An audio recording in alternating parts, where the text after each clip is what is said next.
UKLO 1 year masters. No IELTS required up to 5 years visa. High visa success rate. నమస్తే.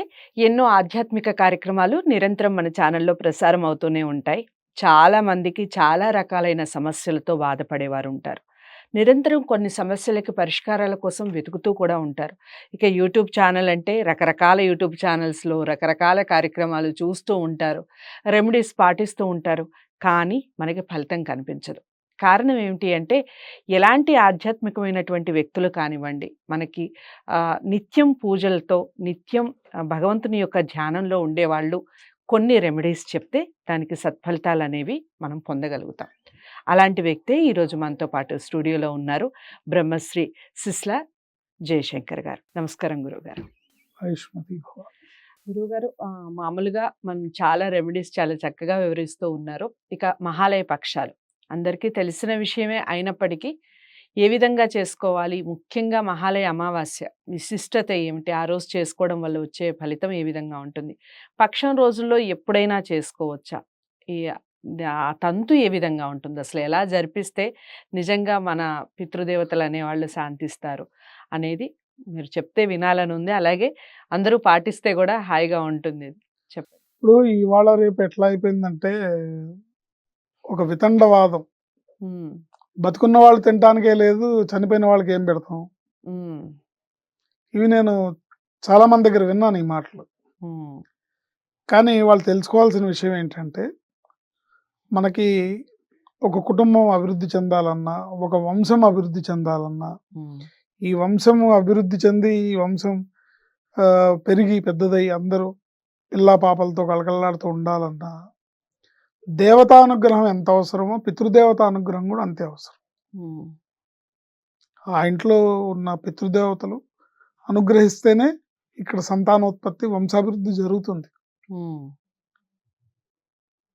తప్పకుండా పితృదేవతలను మర్చిపోకుండా మహాలయ పక్షాల్లో ఏ తిథి రోజు మీ ఇంట్లో పెద్దలు అంటే, ఒకవేళ మీ ఇంట్లో మీ నాన్నగారు లేరు, నాన్నగారు ఏ తిథిని చనిపోయారు, మహాలయ పక్షాల్లో వచ్చి ఆ తిథి రోజు ఆయనకి శ్రాద్ధం పెట్టాలి.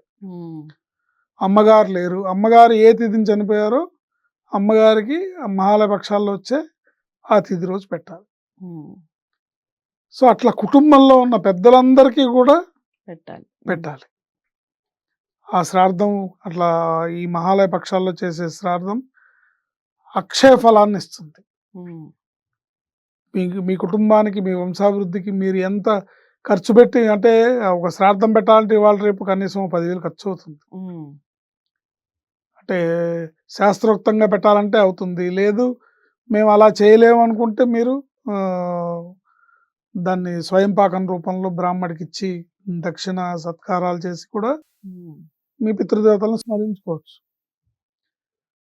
మహాలయ పక్షాల్లో మటుకు ఖచ్చితంగా పితృదేవతలను స్మరించుకొని వాళ్ళని తృప్తిపరచాల్సిందే. ప్రతిరోజు కూడా 12 గంటలకి ఏ ఇంటికి సంబంధించిన పితృదేవతలు ఆ ఇంటి గుమ్మంలోకి వస్తారట. వీడేమన్నా మాకు కనీసం ఒక ఉద్దరు నీళ్లు పోస్తాడా అని. ఇప్పుడు ఈ రోజుల్లో గుర్తు చేసుకొని నీళ్లు పోసేవాళ్ళు ఎవరు? నీళ్ళు పోయటం అంటే తర్పణం ఇవ్వటం అన్నమాట. ఎవరు చేయరు, వాళ్ళు నిరాశతో తిరిగి వెళ్ళిపోతుంటారు. సో ఇలా సంవత్సరం అంతా జరుగుతూ ఉంటుంది. వాళ్ళు సంవత్సరానికి ఒకసారి వచ్చే వాళ్ళ శ్రాద్ధం మనం పెట్టినప్పటికీ కూడా, పెట్టినా కూడా ఈ మహాలయ పక్షాల్లో వాళ్ళ తిథి రోజు మనం వాళ్ళకి శ్రాద్ధం చెయ్యాలి. అది మీ వంశానికే మంచిది, మీ కుటుంబానికే మంచిది, మీ కుటుంబానికే శ్రీరామ రక్ష అవుతుంది. అది ఇది గ్రహించాలి. వాళ్ళ కోసం కాదు, మీ పిల్లల కోసం, మీ వంశాభివృద్ధి కోసం చెయ్యాలి.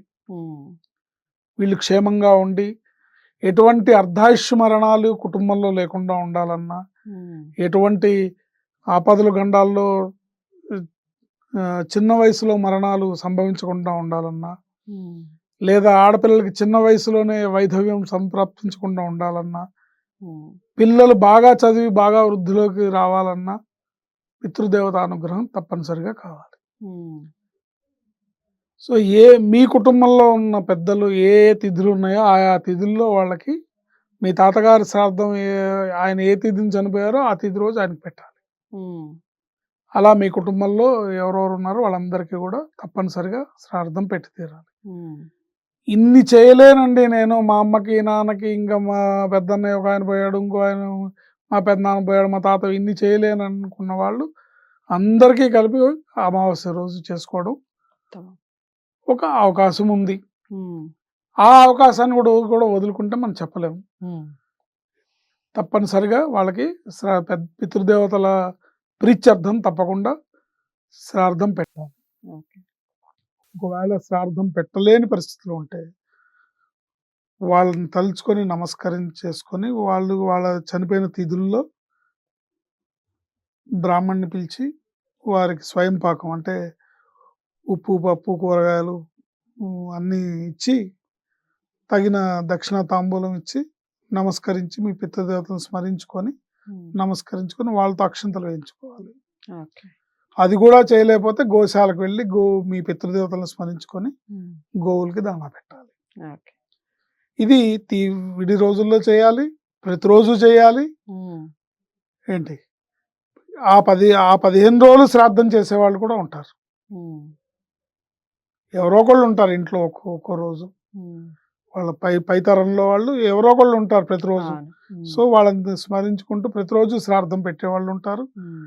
అన్నిటితో పాటు చివరాఖరిగా అమావాస్య రోజు కూడా పెట్టేవాళ్ళు ఉంటారు. హ్మ్. దాన్ని వినియోగించుకొని పితృదేవత అనుగ్రహాన్ని పొందటం వల్ల అది మీ కుటుంబానికి శ్రీరామ రక్షగా మారుతుందనే విషయాన్ని మరొక్క మారు గుర్తు చేస్తూ తప్పనిసరిగా అందరూ పాటించాలి. లేదా అమావాస్య రోజు గోశాలకు వెళ్ళి గోవుకు ప్రదక్షిణం చేసి పితృదేవతలు స్మరించుకొని హ్మ్. వాళ్ళ పేరు మీద గోవుకి గ్రాసం తినిపించాలి. హ్మ్. ఇంకా ఇది కూడా చేయలేను అంటే మనం చేసేది ఏం లేదు. చేయలేం. చక్కగా చెప్పారు. మహాలయ పక్షాల యొక్క వివరణ చూసారు కదా! ఎలా చేసుకోవాలి? తిథుల ప్రకారంగా చేసుకుంటే చాలా చక్కటి ఫలితాలుంటాయి. ముఖ్యంగా అమావాస్య రోజన్నా అట్‌లీస్ట్ చేసే ప్రయత్నం చేయండి. ఇంకా డౌట్స్ ఏమన్నా ఉంటే కామెంట్ బాక్స్‌లో తెలియచేయండి. దీనికి సంబంధించి మహాలయ పక్షాలకు సంబంధించి మీరు ఎటువంటి తంతు చేసుకోవాలి అనుకుని గురువుగారిని కలవాలి అనుకుంటే ఖచ్చితంగా స్క్రీన్ మీద కనపడే నెంబర్‌కి కాల్ చేయండి. గురువుగారి అపాయింట్‌మెంట్ లభిస్తుంది. దానికి సంబంధించిన పూర్తి వివరాలు మీకు 100% చెప్పడం జరుగుతుంది. ఎలా చేసుకోవాలి? ఏమిటి? ఖర్చు ఎంతొస్తుంది? కొన్ని వివరాలు చెప్పారు. ఇంకా పూర్తిగా మీరు తెలుసుకోవాలి అంటే స్క్రీన్ మీద కనపడే నెంబర్‌కి కాల్ చేయండి. వీడియోని లైక్ చేసి షేర్ చేయండి. ఛానెల్‌ని సబ్స్క్రైబ్ చేసుకోండి. నమస్తే.